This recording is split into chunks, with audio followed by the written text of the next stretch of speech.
सोचिए जरा, अगर आपकी जिंदगी में हर काम के पीछे एक लेजर फोकस होता, हर गोल के पीछे बिना रुके भागते आप, तो क्या कुछ नहीं बदल सकता था?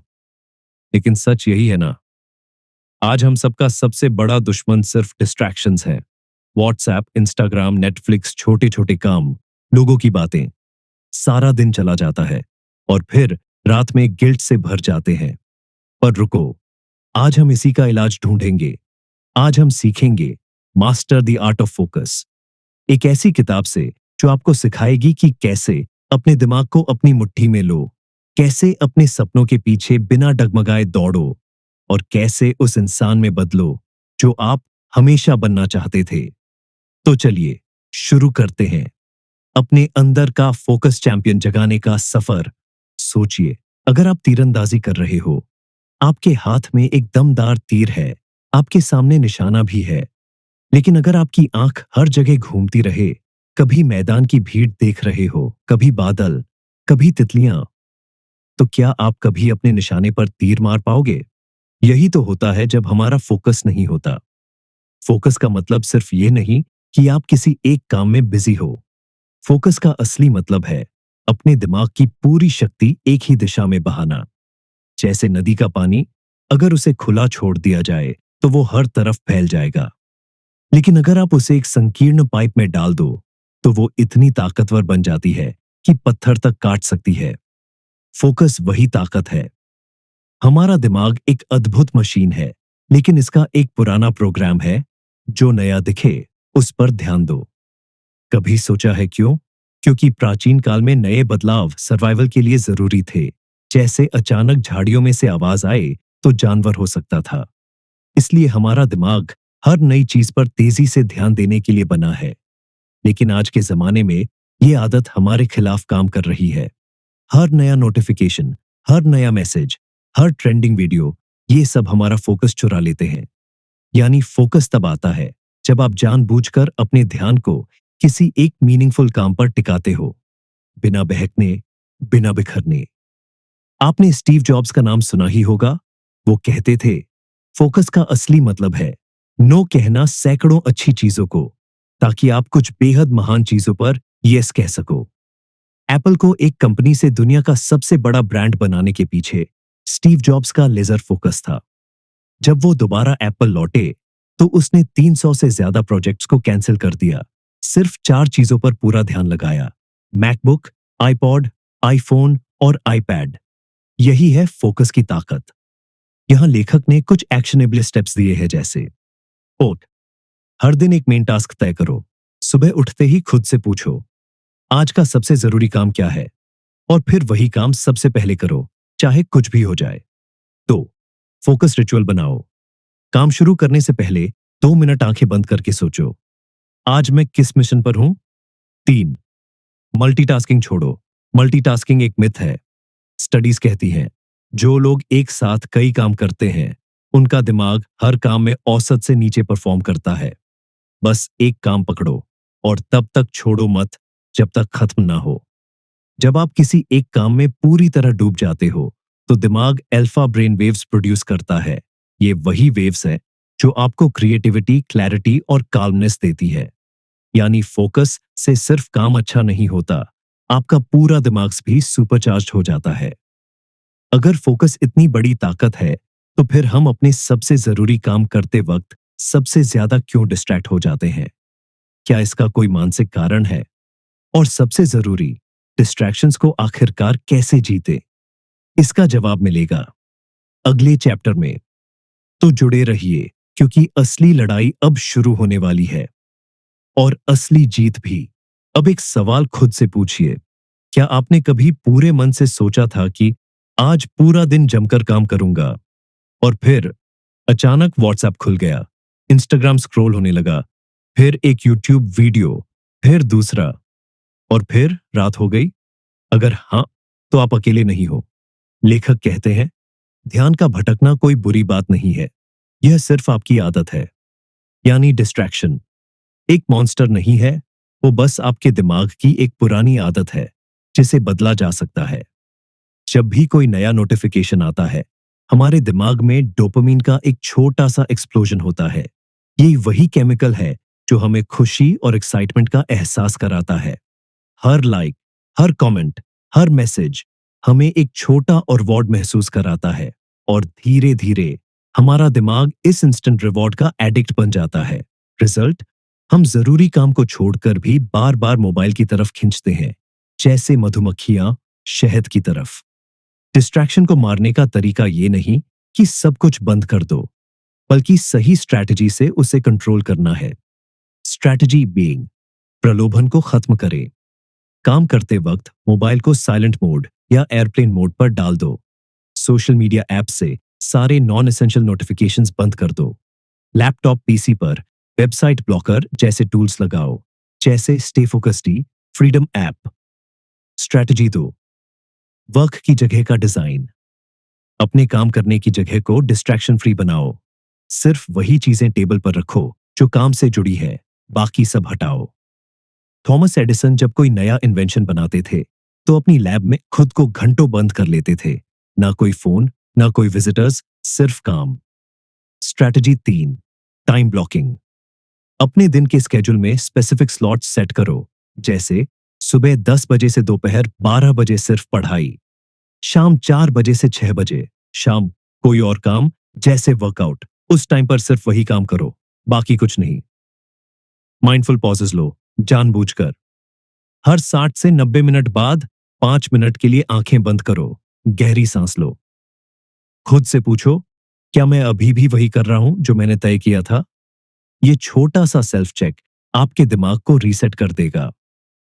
अगर हम डिस्ट्रैक्शंस को काबू कर भी लें, तो क्या गारंटी है कि हम गहरी तन्मयता, डीप फोकस से काम कर पाएंगे? क्या बस फोन दूर रखने से डीप वर्क अपने आप आ जाएगा, या उसके लिए भी कोई खास कला सीखनी पड़ेगी? इसका जवाब मिलेगा अगले चैप्टर में, deep work and flow state, जहां हम सीखेंगे कैसे ऑर्डिनरी कामों को एक्स्ट्रॉर्डिनरी मास्टरपीसेस में बदला जा सकता है, बस अपने फोकस को गहराई से साध कर। तो बने रहिए, असली जादू अब शुरू होगा। सोचिए, क्या आपने कभी ऐसा फील किया है जब आप किसी काम में इतने डूब गए कि समय का पता ही नहीं चला? घंटों बीत गए, लेकिन लगा जैसे बस चंद मिनट हुए हों।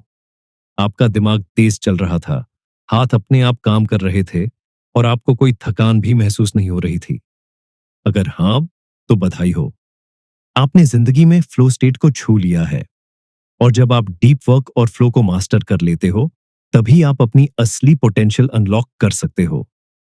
लेखक इस किताब में डीप वर्क को डिफाइन करते हैं। डीप वर्क मतलब बिना किसी डिस्ट्रैक्शन के, पूरी कंसंट्रेशन के साथ ऐसा काम करना जो आपके दिमाग को उसकी पूरी सीमा तक धकेलता है। यानी डीप वर्क बिना इधर उधर भटके, बिना मोबाइल चेक किए, बिना फालतू सोच में खोए, गहरे ध्यान से अपनी सबसे जरूरी चीजों पर काम करना। डीप वर्क से ही बड़ी स्किल बनती है, डीप वर्क से ही असली सक्सेस आती है। जे के रोलिंग, जिन्होंने हैरी पॉटर सीरीज लिखी, जब उनके काम में बार बार रुकावटें आने लगीं, तो उन्होंने एक पूरा होटल का कमरा किराए पर ले लिया, जहां वो बिना किसी डिस्टरबेंस के डीप वर्क में डूब गईं। और वही डीप फोकस का टाइम हैरी पॉटर जैसे मास्टरपीस को जन्म देने वाला टाइम बना। अब फ्लो स्टेट क्या है? जब आप डीप वर्क में जाते हो और धीरे धीरे आपका दिमाग, शरीर और इमोशंस एक लय में बंध जाते हैं, तब आप फ्लो में आ जाते हो। और उसी फ्लो में आपको बाहरी दुनिया का होश नहीं रहता। आप न थकते हो, न बोर होते हो। आपका पूरा कॉन्शियसनेस बस एक काम में अब्सॉर्ब हो जाता है। डीप वर्क और फ्लो को पाने के लिए क्या करें? लेखक का 4 चरणीय फॉर्मूला। 1, समय निर्धारित करो। हर दिन कम से कम 2 घंटे ऐसे फिक्स करो जहां आप बिना इंटरप्शन के सिर्फ डीप काम करोगे। No notifications, no checking messages, सिर्फ काम। जैसे सुबह का समय सबसे बढ़िया होता है क्योंकि माइंड फ्रेश होता है। 2, रिचुअल बनाओ। हर डीप वर्क सेशन से पहले एक छोटा रिचुअल करो, जैसे 2 मिनट आंखें बंद करना, माइंड को काम के लिए तैयार करना। यह आपके दिमाग को संकेत देता है कि अब मैं डीप मोड में जा रहा हूं। 3, क्लियर गोल रखो। काम शुरू करने से पहले डिसाइड करो, आज का डीप वर्क का टारगेट क्या है। जैसे मैं आज 3 पेज लिखूंगा या एक चैप्टर पढ़ूंगा।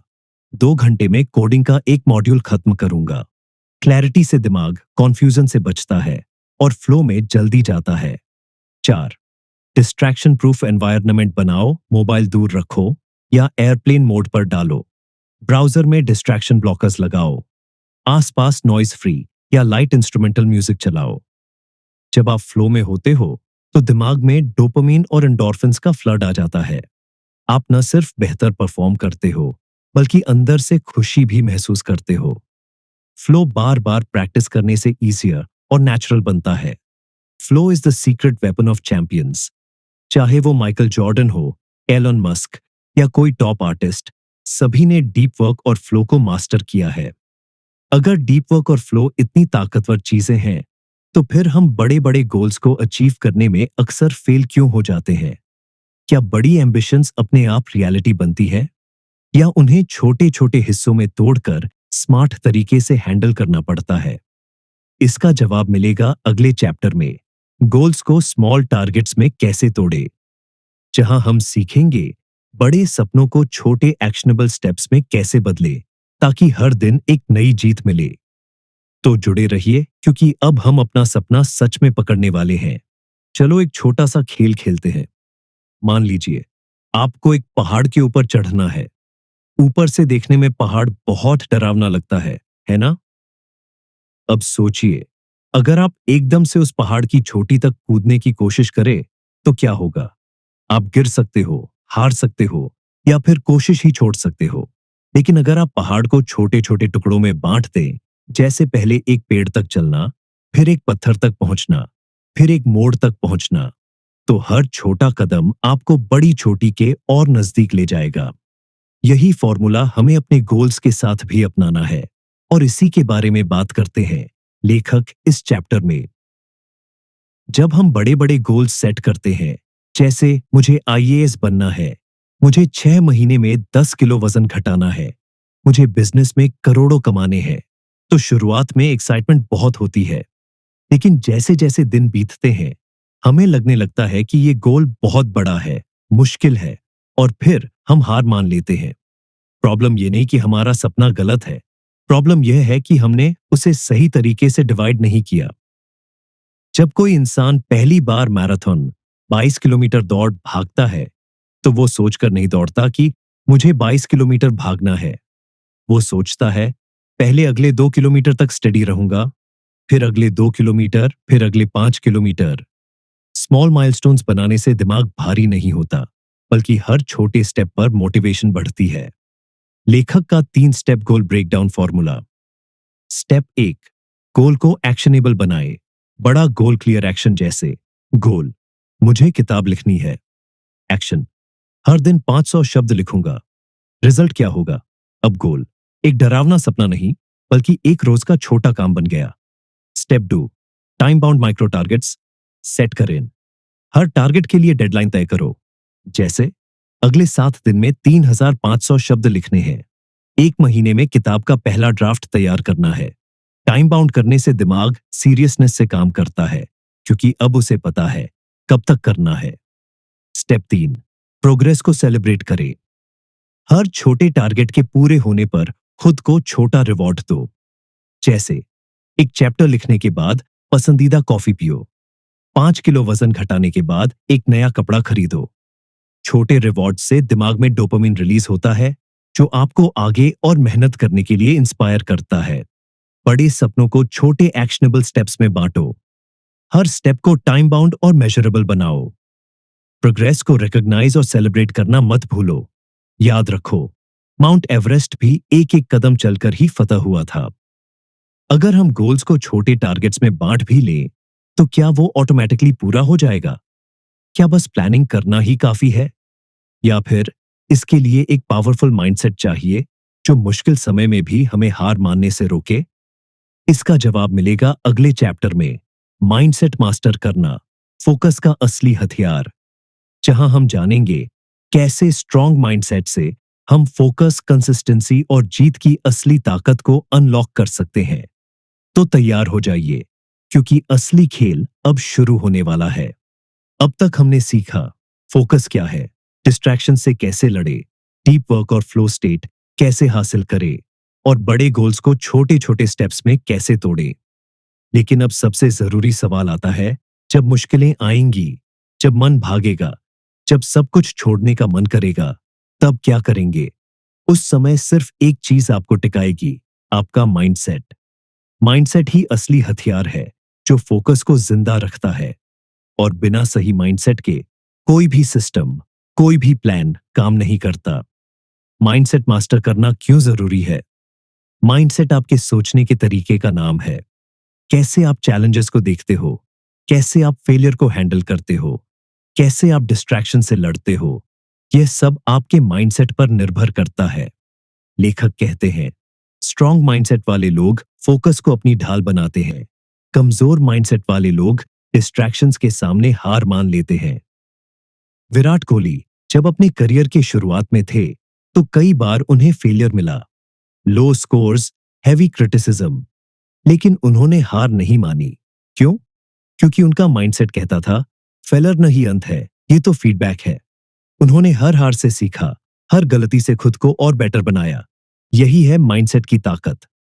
लेखक का 3 pillar mindset framework. 1, growth mindset अपनाओ। मानो कि आपकी एबिलिटीज बढ़ सकती हैं। हर गलती को सीखने का मौका समझो। मैं नहीं कर सकता की जगह मैं अभी नहीं कर सकता लेकिन सीख सकता हूं सोचो। 2, रेजिलियंस बिल्ड करो।